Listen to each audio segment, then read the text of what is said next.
Loin de leur île, les femmes Moringa de Tristao ont été récompensées lors des travaux de la COP 21 à Paris.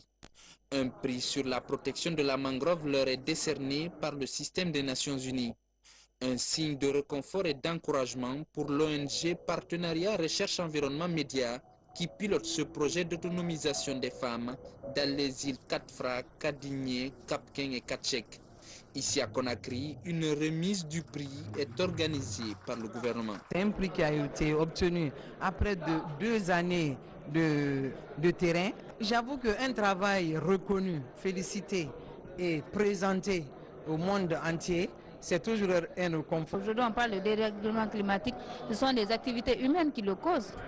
Si chacun de nous, par exemple, assainissait ne serait-ce que sa propre maison et devant sa maison, par exemple, c'est un acte très citoyen qui peut vraiment nous amener à des conséquences positives dans le cadre de la lutte contre le changement climatique. Avec le projet Moringa, la destruction de la mangrove a fortement diminué dans cette partie du pays. Des pratiques comme l'extraction artisanale du sel, dévastatrice de la mangrove, ont disparu.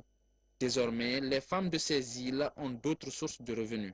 Je crois parmi plus de 200 projets soumis, il y a eu une dizaine juste qui ont été retenus dans le projet Plantons utile, plantons le moringa pour sauver la mangrove. C'est-à-dire que le reboisement que nous avons fait là-bas, la plante que nous avons expérimentée dans les îles Tristao, ça a aidé, n'est-ce pas, à réduire la pression humaine sur la mangrove.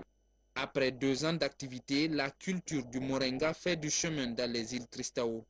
Un exemple de réussite de protection de l'environnement que le PREM compte préserver.